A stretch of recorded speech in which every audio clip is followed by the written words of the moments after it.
Le schéma tactique est en place, la stratégie a été analysée et est prête à se déployer. Jeff est sur le terrain comme titulaire, nous sommes prêts. Bienvenue dans le podcast Bleu, Blanc, Noir.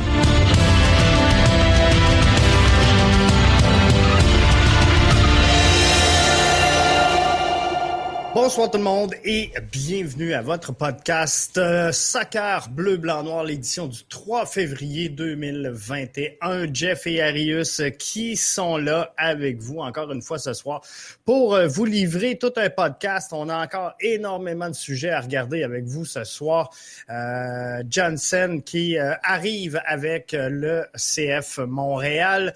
Yao Ferdinand prêté en CPL, les négociations entre la MLS et l'association des joueurs. On va se parler également de la Coupe du Monde 2026 parce que ça retient encore aujourd'hui l'attention dans l'actualité avec quelques détails à vous fournir là-dessus et on va terminer ça avec la PLFQ.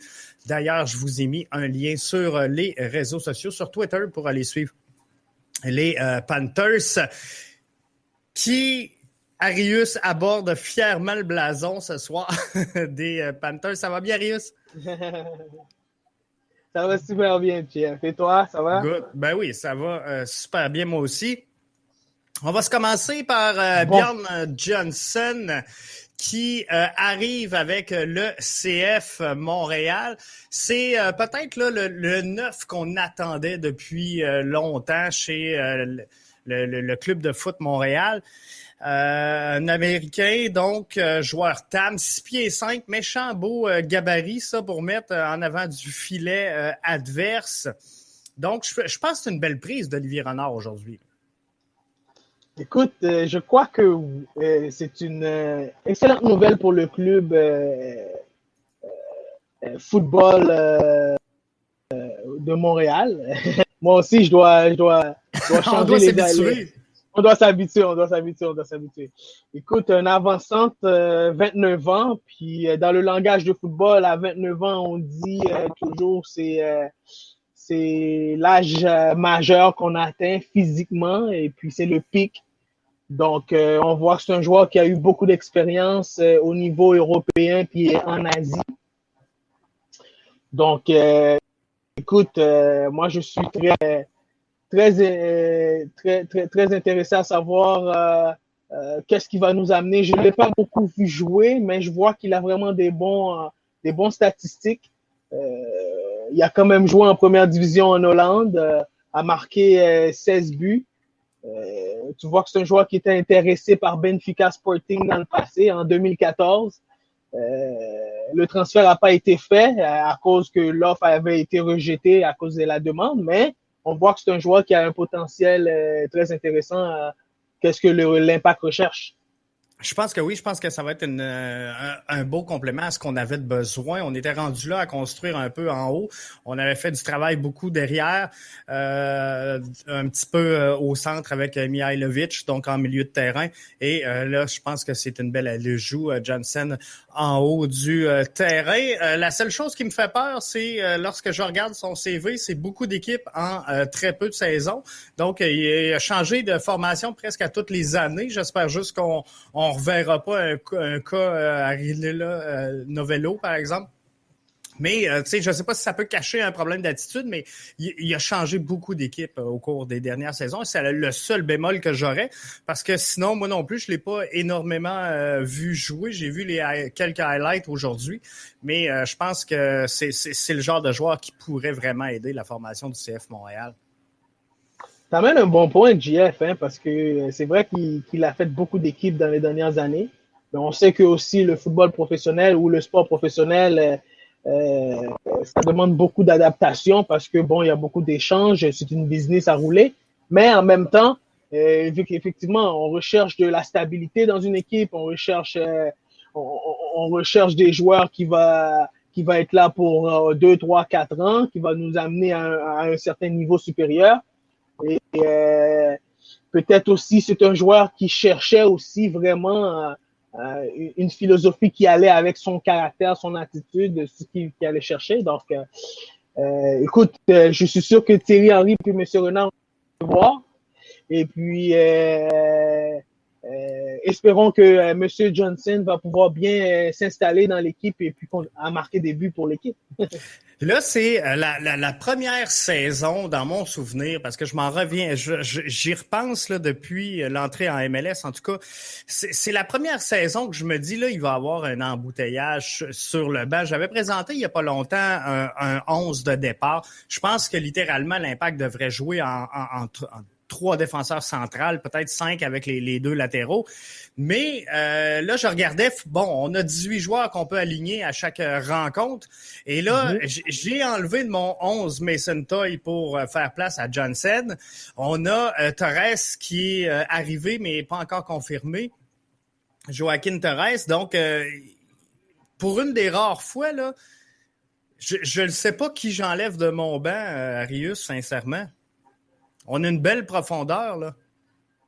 Écoute, tu te souviens, JF, dans notre bilan, on avait parlé que des fois, l'entraîneur se retournait puis il ne voyait pas une option. Qu'est-ce qu'il allait une option. Donc, l'Impact est en train de régler ce problème-là, puis qui est un bon problème. Donc, quand tu as de la profondeur, ça veut dire qu'il va y avoir de la compétition.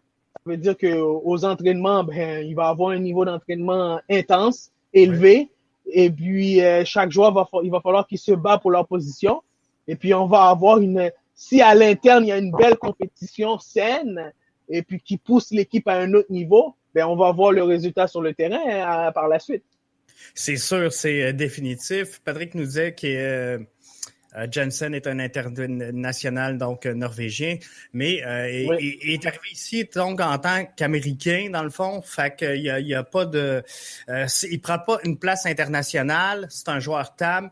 Et là, la bonne nouvelle dans tout ça, c'est qu'on regarde le 11 avec le 18 possible. Puis vous pourrez... Oui, vas-y. Juste pour intervenir un peu dans ce que tu dis, je sais pas comment ça fonctionne, les règles de la MLS, mais c'est vrai qu'il est un international norvégien, mais il est de natif américain. Donc, je sais, c'est ça. Fait que je sais pas si c'est le fait qu'il joue pour l'équipe nationale, la norvégienne va affecter, mais il faudrait voir les règlements, effectivement. Parce que pour l'instant, on me dit qu'il sera américain, donc pas de spot international qui sera pris. L'autre bonne nouvelle, mais je ne sais pas comment est-ce qu'on va jouer avec ça. Je ne sais pas s'il reste des annonces à faire, mais il va falloir présenter le maillot de l'Impact de Montréal. Pas de l'Impact, mais du CF de Montréal au public. Ouais. Et il reste 2 places de joueurs désignés qui sont disponibles. Donc, est-ce qu'on va annoncer des joueurs désignés? Est-ce qu'on va prendre des joueurs de l'alignement présent et les mettre en joueurs désignés pour alléger un peu la charge comptable, comme par exemple, on pourrait faire de Rudy Camacho un DP pour sauver un peu sur la masse salariale.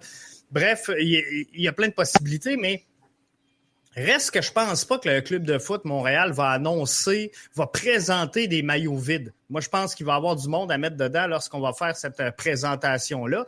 Alors, ça va être intéressant de voir, est-ce qu'on va nous annoncer le capitaine ou est-ce qu'on va combler ces places de DP qui sont encore disponibles chez le CF Montréal? Écoute, Jeff, c'est une équipe en reconstruction, puis je sais pas si je suis l'entraîneur ou Monsieur Renard, si je suis prêt tout de suite à annoncer le capitaine de l'équipe. Par contre, quand on va faire la présentation du chandail et tout, c'est sûr que c'est super bon pour le marketing de l'équipe. À ce que je vois que l'Impact est intéressé à un joueur désigné comme Florin Tanas, qui joue en Bucarest, un joueur que même la NYC aussi est intéressé, Football Club. Donc, un joueur de 25 ans, milieu offensif. Ça fait très bien dans le projet. Ça fait très bien dans le projet. Puis, on disait aussi qui va remplacer Boyan. On parle beaucoup de Boyan, qui va remplacer qui va être le 10 de l'équipe. Écoute, espérons qu'ils nous ont une belle surprise à nous présenter lors de la présentation du chandail. Mais c'est à y voir parce que c'est une équipe en reconstruction. Puis encore là, on parle d'aller chercher des joueurs désignés, mais c'est encore plus de profondeur, encore plus de dépenses. Donc, est-ce que l'équipe est prête à ça? Ben, c'est seulement la direction qui va nous diriger et qui va nous informer par rapport à ça. Et on devrait le savoir assez rapidement parce que Olivier Renard avait mentionné qu'on aurait là, les détails sur le maillot dans la première ou la deuxième semaine de février. Donc, ça devrait venir assez rapidement. Je prends quelques commentaires parce que ça va vite. Là. Les gens sont en feu.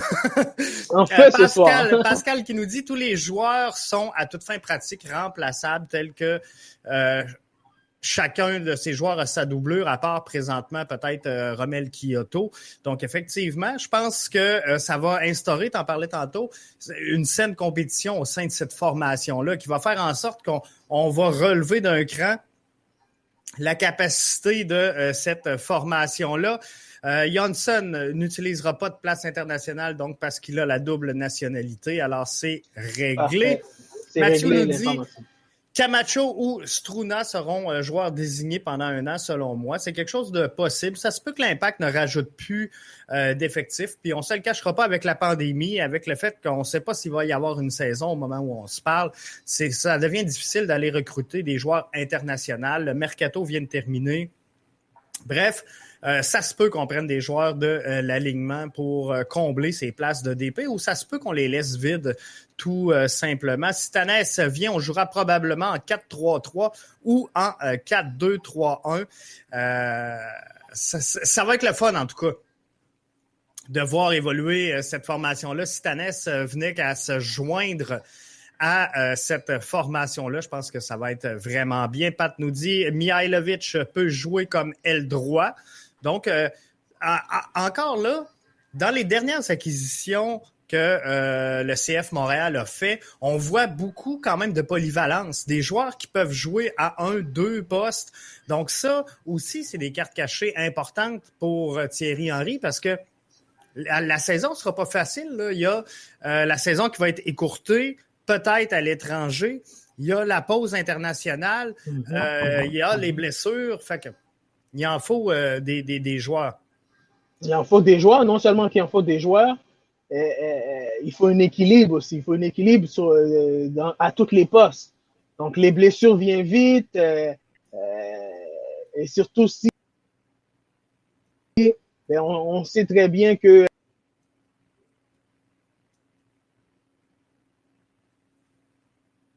l'Impact a fait face. Donc, je crois que ils sont en bonne position en ce moment pour tout remettre sur pied. Donc, j'espère qu'ils vont être capables de continuer cette progression-là en rajoutant des effectifs importants. Mais par la suite, le résultat doit se faire sur le terrain. C'est clair. Je pense qu'il n'y aura pas assez d'argent pour un joueur désigné, nous dit GF. Je pense qu'on a pas mal terminé le magasinage, sincèrement. Je ne m'attends pas à d'autres gros ajouts majeurs chez l'Impact de Montréal. J'aimerais énormément qu'on aille chercher Florent Tanès, mais je ne peux pas le garantir. Je viens de perdre Arius qui revient à l'instant. Bon, je l'avais perdu. Oui, excuse-moi. C'est pas grave. Donc, oui, vas-y. Oui, c'est ça.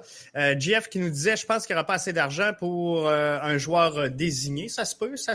Vu les conditions actuelles, la pandémie, on sait que ça ne sera pas facile pour aucune formation. Donc, ça se peut bien qu'on décide d'y aller avec ce qu'on a. Éric nous dit Camacho, bonne fin de saison pour lui. Avait très bien terminé, hein, souvenez-vous, avait joué en 6 le dernier match de la saison et ça avait bien été pour Camacho. Camacho, un excellent joueur à mes yeux, un joueur qui a une bonne relance. À un moment donné, les fils se touchent dans un match, puis il l'échappe, mais sinon, je pense que c'est vraiment bien. Je vous adore les boys, mais arrêtez de dire l'Impact, c'est le club de foot de Montréal. On va finir. À la fin de la saison, Éric, je te promets qu'on va être bon. Mais, tu as raison, Éric, tu as raison. C'est une habitude à prendre. On va réussir d'ici la fin de la saison. En tout cas, on va essayer avant le lancement de la saison où 2 spots internationaux de disponibles, ils vont être utilisés. Donc, ça sera tout ça à voir. Qu'est-ce qu'on va faire avec tout ça? Dans un autre ordre d'idées, Karifa Yao et Kayson Ferdinand se dirigent en CPL. Le club de foot Montréal a annoncé aujourd'hui donc le prêt de ces 2 éléments. Karifa Yao s'en va rejoindre Cavalerie FC, si je ne me trompe pas. Et exactement, Cavalerie FC puis Ferdinand avec Ottawa, Atlético d'Ottawa. Exactement. Donc, Kayson Ferdinand à Ottawa, Karifa Yao. Et c'est 2 joueurs, donc, Arius, qui, sincèrement, ont besoin de jouer. Si on ne veut pas reproduire un peu ce qu'on a fait avec Anthony Jackson-Hamel ou encore avec Balou Tabla ou les 2 frères, là, voyons le nom méchant. Ouimet, les frères Ouimet. Oui, mais c'est celui qui est blessé, là, qui jouait avec l'Impact la saison dernière. Voyons, son nom méchant. C'est pas grave, c'est pas important. Mais donc, si on veut pas avoir des joueurs qui réchauffent le banc et qui se développent pas, il faut absolument que ces joueurs-là voient du terrain. Et la CPL, Chouanière, Éric, merci. Max Arbour est là également. Mathieu Chouanière, c'est ça. Si on veut pas faire des Mathieu Chouanière, faut que les gars touchent du ballon, faut que les gars voient du terrain. La CPL est une bonne façon pour eux de voir du terrain. Et ces joueurs-là, donc, doivent... Je me trompe-tu, Arius, mais à mes yeux, à moi, ces 2 joueurs-là doivent aller déchirer la CPL. Encore une fois, JF, c'est des sujets qu'on a abordés il n'y a pas longtemps, que nos jeunes avaient besoin de jouer. Bon, bravo à l'Impact d'avoir pris cette décision-là. Des décisions difficiles pour un jeune joueur, mais un jeune joueur doit comprendre la situation quand c'est le temps de son développement. Donc, l'idée derrière ces prêts est de le permettre de prendre de l'expérience en obtenant, comme tu as bien dit, des minutes de jeu. Yao, depuis juin 2019, JF, il a joué seulement 127 minutes de jeu. Ça, c'est même pas 2 matchs. C'est même pas 2 matchs. Donc, il a été titulaire 2 matchs, justement. Il a été titulaire 2 matchs et par la suite, il est rentré comme ci, comme ça. Mais c'est un exemple parfait du manque de progression de l'athlète. Ça, c'est un exemple parfait. Donc, et puis c'est comme ça qu'on brûle ces athlètes-là aussi, parce qu'ils pratiquent, mais on me donne jamais la chance de jouer. Il y a un manque de confiance qui s'installe, puis après ça, ben, l'athlète n'a plus la motivation ou le goût de vouloir se surpasser ou d'aller à l'autre niveau. Ferdinand, depuis l'âge de 10 ans, il est avec l'Académie de l'Impact. Il a évolué avec les différentes équipes de niveaux différents. Il a fait l'équipe U17 canadienne. Mais moi, je m'attends à ce qu'un jour, l'Impact, quand ils vont appeler un jeune à l'équipe 1, mais que ce jeune-là ne doit pas se retrouver à retourner dans les divisions plus bas ou pour jouer. On doit s'assurer que le joueur monte à haut niveau, il va venir pour aider l'équipe et puis continuer son développement aussi à travers ces professionnels-là. Exactement. Mathieu qui nous pose une question sur les réseaux sociaux pour Yao et Ferdinand. C'est mieux de jouer en Canadian Premier League ou avec l'équipe U23.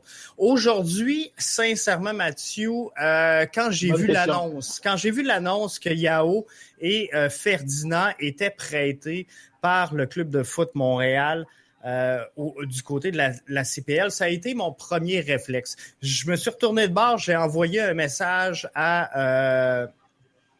aux communications du côté du club de foot Montréal pour demander est-ce qu'il faut en conclure qu'on va retarder le projet de l'équipe U23? Parce que moi, sincèrement, je pensais qu'il allait avoir une vague d'annonces de joueurs qui seraient envoyés avec la formation U23 et visiblement, là, on se met à prêter des joueurs en CPL. c'est sûr qu'il y a une clause de rappel à tout moment. Donc, l'Impact, le CF Montréal, demain matin, peut téléphoner la formation et dire on reprend Yao, on reprend Ferdinand, et ils reviennent avec l'Impact.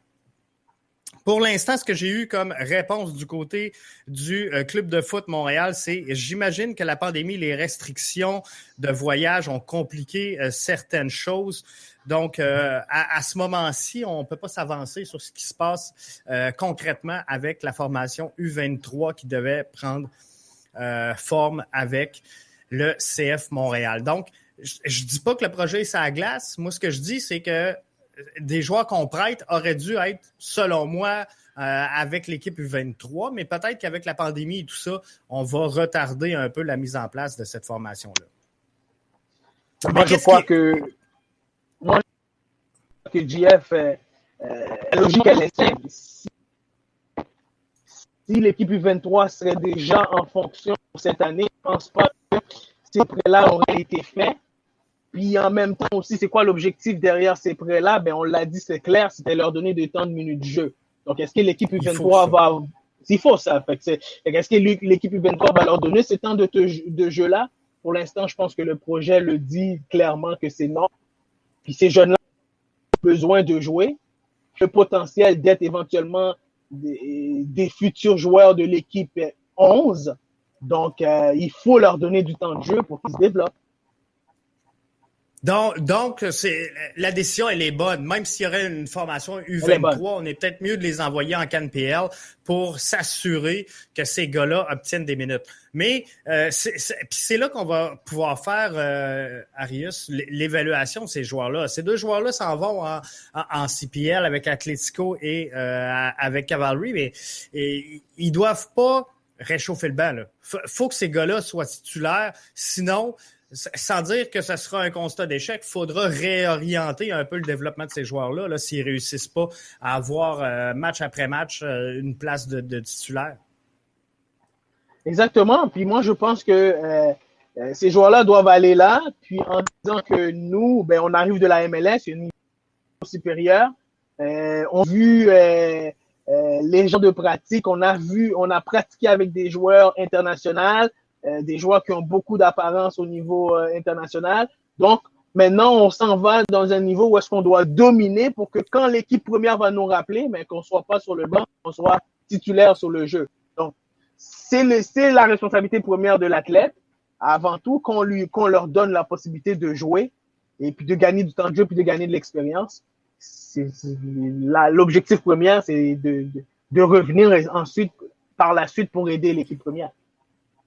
Et l'équipe première, ben on ne sait pas encore si elle va jouer, s'il va y avoir une saison de négociation difficile présentement entre la MLS et l'association des joueurs.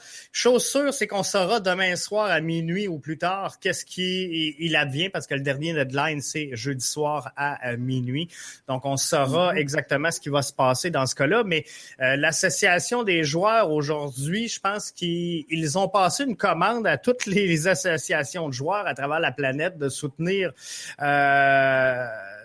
leur mouvement et leur négociation, parce que visiblement aujourd'hui, là, je regardais sur mes réseaux sociaux et tout ce que je voyais, c'était des associations de joueurs, incluant la NBA, qui repartageaient le point de vue de l'association des joueurs. Donc, je pense qu'ils ont été chercher là, une bonne vague d'appui, ces joueurs-là, aujourd'hui. Écoute, on voit comment c'était important en tant que joueur et dans le sport professionnel. Et puis ça, c'est un exemple pour nous aussi, même au niveau amateur, comment c'est important d'être unis, rassemblés. Parce qu'on défend toutes les mêmes raisons, on défend tous les mêmes objectifs. Les joueurs de la MLS, je pense qu'ils ont travaillé très fort avec les propriétaires de la MLS pour mettre une ligue en place pour qu'il y ait un beau spectacle.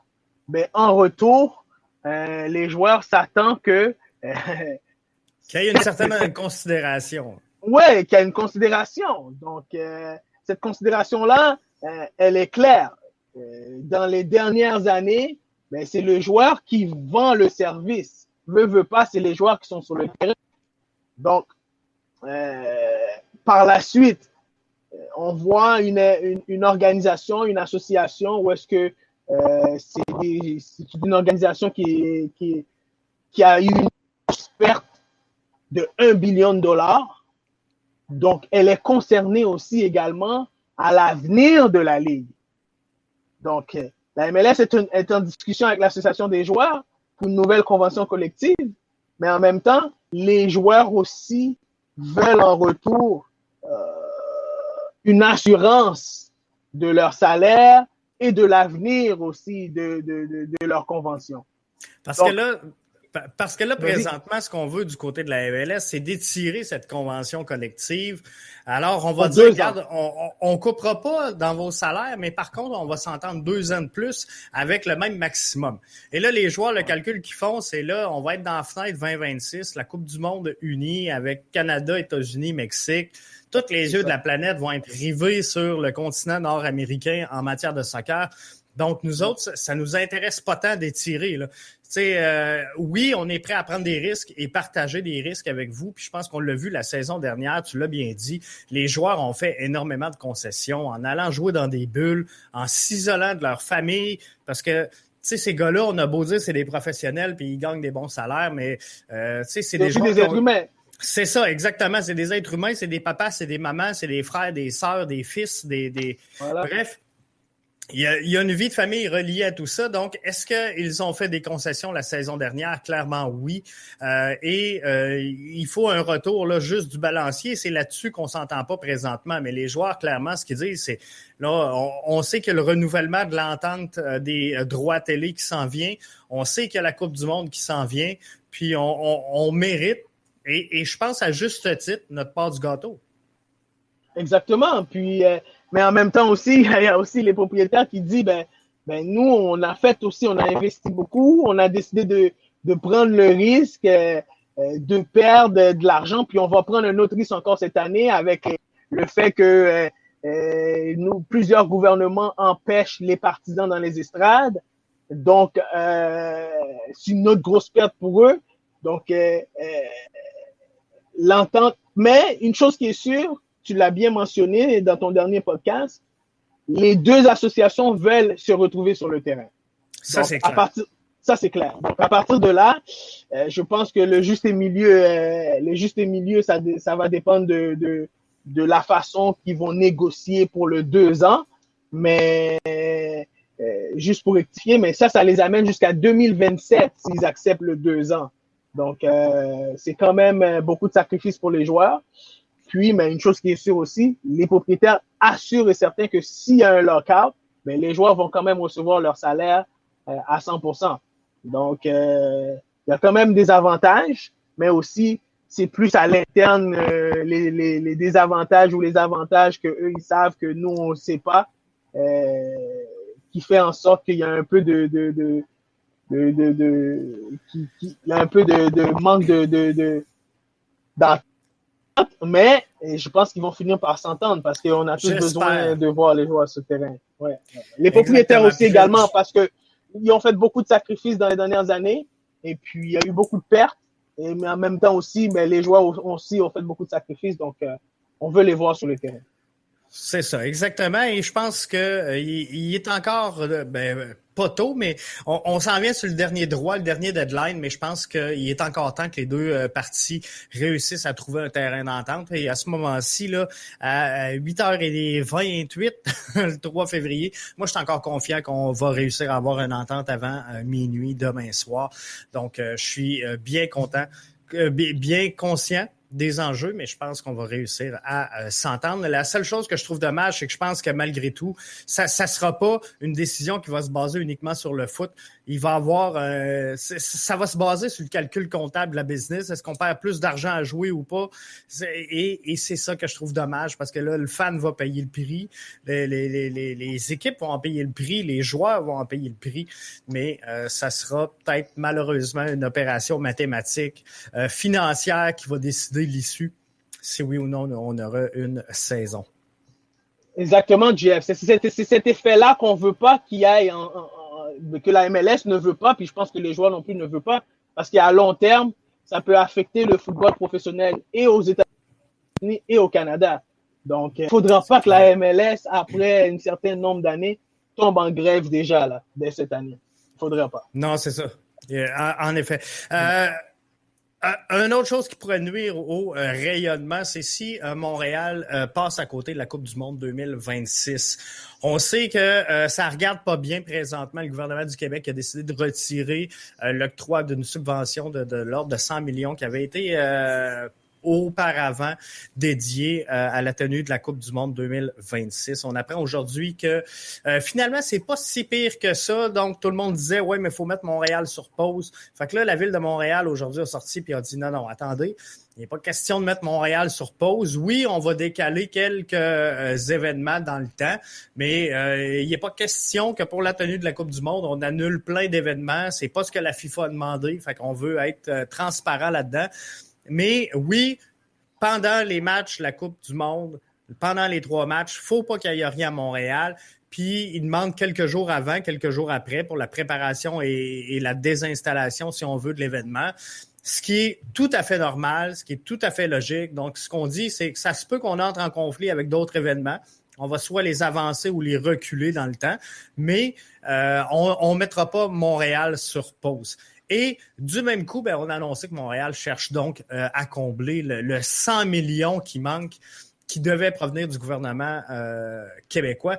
Mais quoi qu'il en soit, là, j'avais Reda Agouram cette semaine dans le podcast et on en a parlé. Montréal ne peut pas passer à côté de cet événement-là, Arius. Je suis d'accord et je suis pas d'accord, JF. Je vais faire un peu... si je peux me permettre, je vais faire un peu l'avocat du diable. Oui. J'aime beaucoup le foot. J'adore le foot. Mais la Coupe du monde de soccer, je crois que tout peuple aimerait recevoir la Coupe du monde de soccer chez eux. Mais à quel prix? Les dernières Coupes du monde l'a un peu témoigné si on revient à la Coupe du monde 2014, la Coupe du monde 2018. Les Brésiliens ont investi énormément d'argent à construire des stades qu'aujourd'hui qui sont pas utiles à rien du tout. Donc, comment on va organiser cette Coupe du monde à Montréal, la façon qu'on va l'organiser est la question pour moi. Parce que économiquement parlant, oui, ça pourrait être rentable, mais la façon qu'on va l'organiser, est-ce que ça va être rentable? Oui, c'est un événement, c'est le plus grand événement mondial, si on veut dire. Est-ce que Montréal devrait recevoir un événement comme ça, une ville comme Montréal? Oui, mais comment on va l'organiser? C'est ça la question. Est-ce qu'on a assez de fans amateurs de foot, culturellement parlant? Moi, je crois que oui aussi. Mais c'est comment on va l'organiser?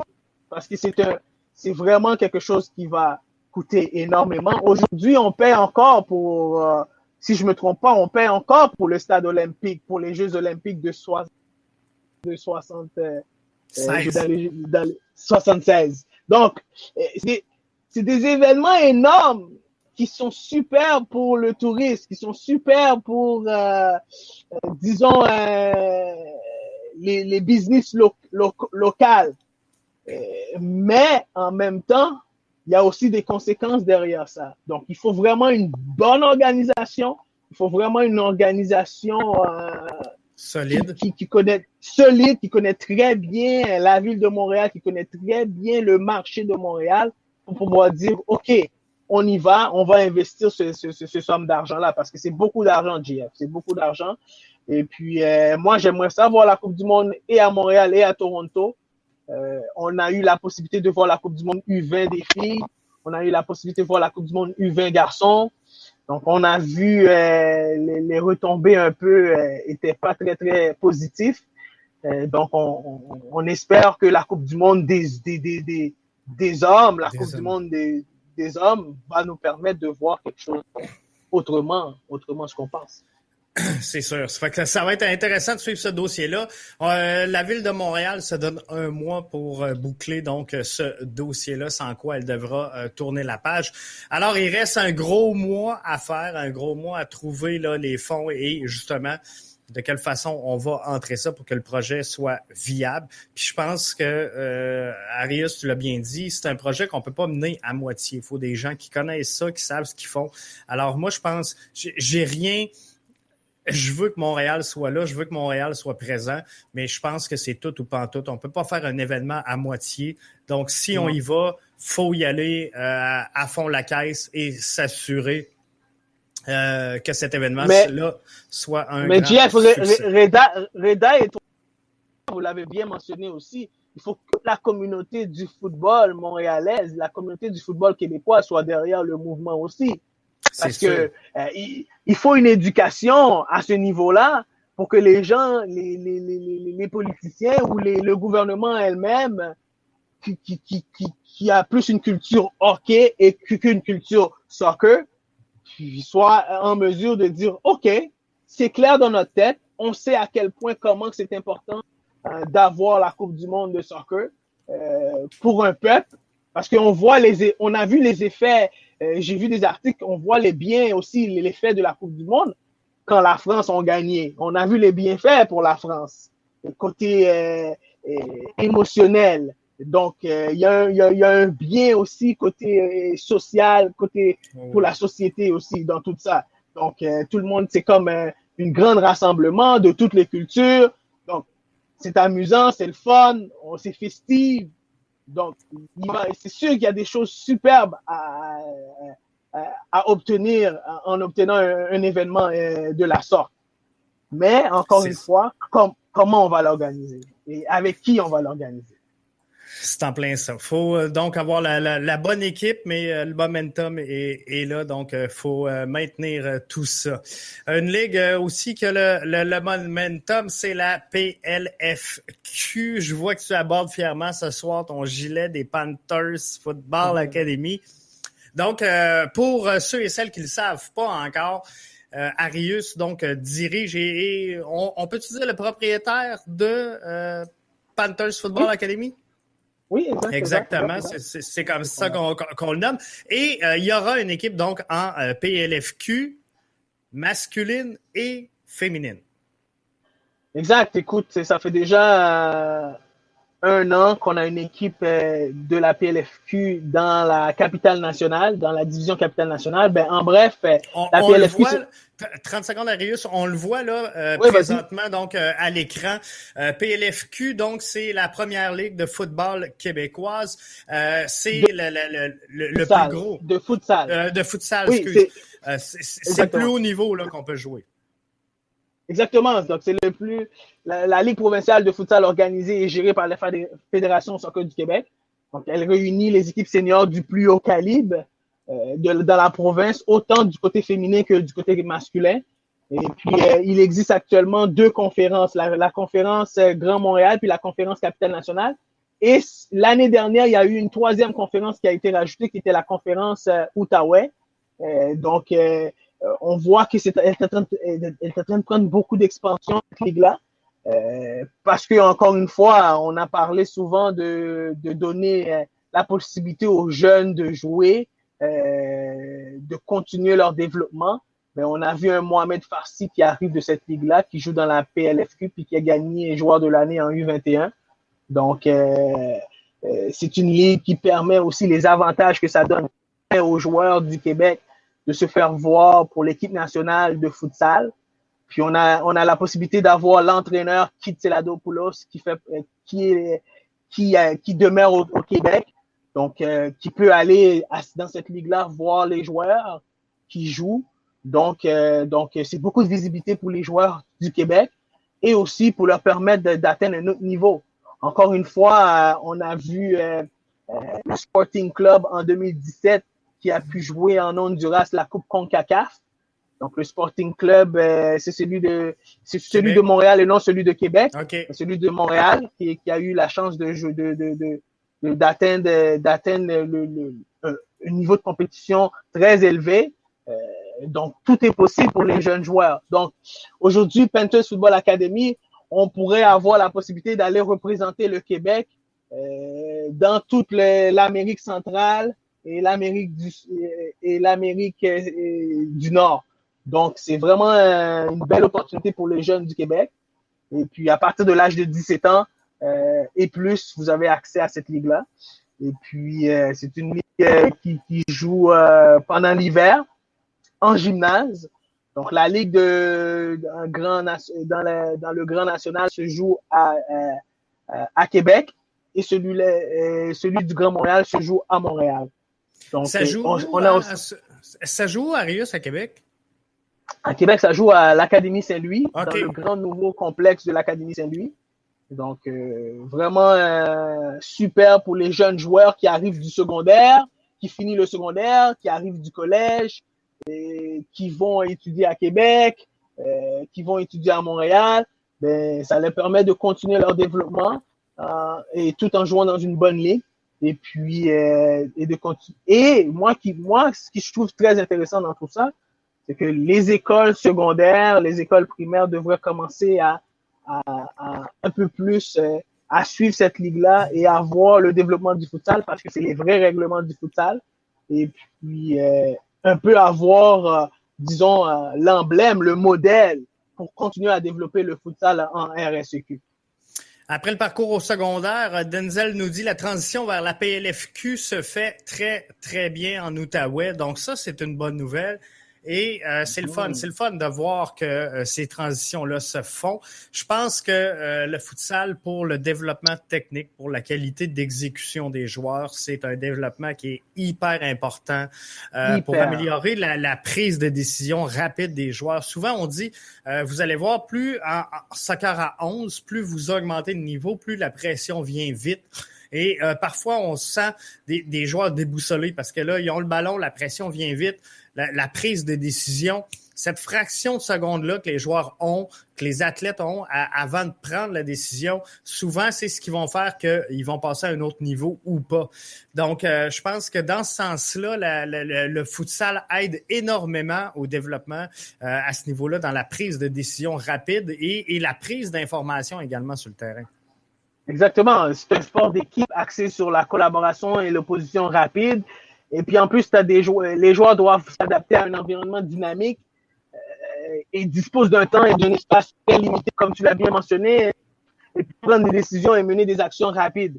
Donc, à partir de là, dans un espace réduit, bon, ça te permet, quand tu arrives en soccer à 11, où tu as plus d'espace, encore plus d'espace, puis que tu as développé ta technique, ben, tu as encore plus de temps de jeu, puis à prendre des meilleures décisions sur le jeu aussi. Puis on voit aussi des joueurs, des grands joueurs comme Messi, Ronaldinho, Ronaldo, Xavi, Iniesta, qui ont tous été élevés par le futsal. C'est un sport qui est très reconnu en Amérique du Sud. Et c'est également, là, pour les spectateurs, les auditeurs qui sont avec nous, ceux qui n'ont jamais été voir un championnat, un tournoi de futsal, l'ambiance, elle est incroyable. Vous avoir des lignes, là. Moi, je suis allé une couple de fois avec le sport-études, c'est sûr, ici à Rivière-du-Loup, les suivre.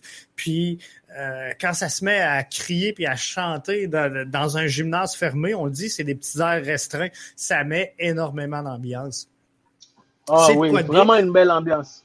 Vraiment une belle ambiance. Je voudrais pas qu'on oublie, Arius, on en parlait tantôt, il y a également le pendant féminin, donc dans la PLSQ, où il y a encore une fois Panthers Futsal Academy qui est là, qui est bien présent. Oui, écoute, je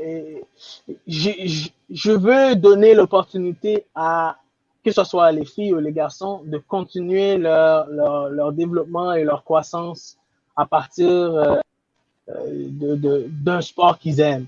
Et puis, le Panthers Futsal Academy, bon, il y a une ligue il n'y a pas de ligue à Québec en ce moment pour les filles, mais il y a une ligue à Montréal. Donc, je me suis dit, c'est important aussi de continuer le développement du côté des féminins. Donc, s'il y a des jeunes filles du Bas-Saint-Laurent qui vont étudier à Montréal et qui veulent continuer à jouer à un niveau respectable et sérieux, le Panthers Futsal Academy est là pour les représenter parce qu'on est une équipe du Bas-Saint-Laurent, Loup-Périvoise, et puis on se promène, puis on veut donner la possibilité puis la visibilité aux jeunes athlètes de se développer, puis éventuellement de les voir poursuivre leurs rêves à un niveau. Et tu vois, tantôt, tu parlais, Arius, qu'il faut que les écoles secondaires s'impliquent un petit peu plus dans cette ligue-là. Voyez-vous, Denzel nous mentionne notre école secondaire. Et Denzel, si tu es encore là, si tu peux juste nous préciser c'est quelle formation. Notre école secondaire a une équipe en PLFQ composée d'anciens joueurs du programme. Donc, fort possiblement qu'il y avait un sport-études ou en tout cas du parascolaire du côté de l'école secondaire. S'il parle de Outaouais, je crois qu'il parle bien de Montbleu. Montbleu ont vraiment un excellent programme de futsal. Je ne sais pas si Denzel il vient de là, mais ils ont vraiment un excellent programme de futsal. Puis aussi, si je ne me trompe pas, à Gatineau, Saint-Alexandre, je crois. Saint-Alexandre, je crois, si je ne me trompe pas. Peut-être qu'il vient de Montbleu ou Saint-Alexandre. C'est vrai, effectivement, ils ont un très beau programme de concentration futsal. Bien ça, Collège Saint-Alexandre, l'Armée Rouge, tu as bien mentionné. Exactement. Exactement. Donc, ils ont vraiment un beau programme de futsal sur pied. Donc, à chaque année avec le sport-études, qu'on allait dans les tournois, ben, on les voyait souvent dans les tournois. Et puis, comme je t'ai dit, il y a beaucoup d'écoles qui ont des beaux programmes, comme l'Académie Saint-Louis, François Bourrin. Donc, je pense qu'il y a quelques années, les Sphinx à Rivière-du-Loup avaient une belle équipe de filles. Donc, les Loriviel ont dominé dans cette ligue-là, les Adèle Boudreau. Donc, je crois que c'est vraiment un beau sport puis qui peut permettre aux jeunes de s'épanouir. Puis, non seulement ça, au niveau international, pour te dire, le dernier championnat canadien a permis à ce que les gens de Yukon et Nunavut de participer au championnat canadien parce que c'est juste le futsal qu'ils peuvent pratiquer. OK. Ouais, c'est ça. Ils n'ont pas de... Non, donc le foot... Donc, un pays comme nous, qui a une 4 saisons, puis que l'hiver dure plus que 3 mois, ben on est aussitôt bien de continuer à développer nos jeunes joueurs à travers le futsal. C'est sûr, c'est clair, c'est garanti. Et je pense que c'est une bonne façon pour le faire. J'avais mis sur Twitter les liens justement qui mènent à Panthers Football Academy, un lien que Arius nous avait partagé. Et vous allez voir, là, c'est le lien, si je ne me trompe pas, Arius, qui mène sur la page Facebook de Panthers Football Academy. Et le site d'Internet aussi, le site Internet de Football Academy, puis ça explique un peu l'histoire des Panthers Football Academy et aussi des petites vidéos puis des petites photos. Puis même au bas niveau aussi, on développe les jeunes. Donc, on a une petite Futsal Academy pour les jeunes aussi. Donc, on fait des festivals. L'année dernière, on a eu la possibilité d'inviter l'équipe nationale d'Haïti qui va participer à la prochaine participation de la CONCACAF, qui vont jouer contre le Canada et tout. Donc, on a eu une belle performance contre eux. Donc, c'est vraiment un niveau très élevé.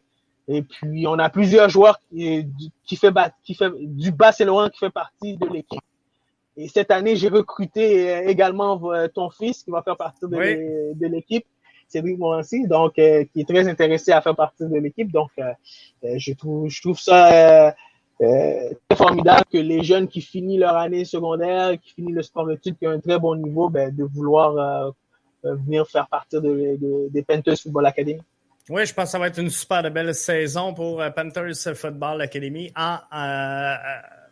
En gros. En terminant, Arius, j'ai partagé cette semaine un camp sur les réseaux sociaux, justement, relié au Panthers Football Academy. Je sais que pour certains auditeurs, là, c'est peut-être loin parce qu'on est dans le Bas-Saint-Laurent. Mais il y a un camp que tu as mis en ligne également là, pour les plus jeunes, un camp de vacances. Exactement, un camp de vacances multisport. On s'en va sur notre 2e année. C'était le début l'année dernière. Et je vous invite à envoyer vos jeunes à dépenser de l'énergie sur le terrain et puis à apprendre plusieurs disciplines. Donc, c'est pas juste le soccer, on pratique le soccer, le football, le baseball, le football, tout. Donc, comme je vous ai dit, pour moi, c'est important le développement des jeunes. Donc, tous les sports, y font partie. Et puis, en même temps, ça permet à ce que les jeunes socialisent et puis se développent physiquement. Et puis qui restent en bonne santé et puis qui continuent des bonnes scènes de vie. Puis là, nous autres, ici, on va être en zone orange, donc on va avoir plus de latitude un peu, là. Voilà, exactement. Puis en espérant que éventuellement on va devenir en zone verte et puis qu'on puisse aller compétitionner aussi à l'extérieur.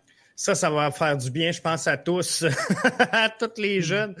De bouger et de reprendre ça. Cédric, c'est pareil. Ce soir, là, il a reçu un message de son équipe de Beauport qui allait recommencer. Puis là, il est excité. Bravo. Ouais, il faut. Puis les jeunes en ont besoin, hein, surtout maintenant. Vraiment. Donc, ça fait le tour pour ce soir. Encore une fois, un autre excellent podcast. Je vous remercie à tous d'avoir été là. En feu ce soir dans les commentaires. Fait que c'est le fun. Ça montre une belle interaction avec le public dans cette émission-là. On va mettre en ligne bientôt une pétition pour le soutien de Montréal à la Coupe du Monde 2026. Donc, ça sera surveillé présentement. Le texte est à la révision, donc ça s'en vient. Et on va continuer donc nos démarches pour aussi se parler CPL. On s'avait dit, moi puis Arius, qu'on allait mener de quoi pour soutenir un peu là, un projet dans la région de Québec. Donc, on va s'en venir tranquillement, pas vite là-dessus. Je pense que ça va être bien. Mathieu qui nous dit merci et Denzel, merci. Bonne soirée les gars. Bonne soirée. Merci les gars. Merci à vous tous les auditeurs aussi également. Bye bye Arius. Bye bye Jeff. Une bonne soirée à toi. Merci. Bye à tous.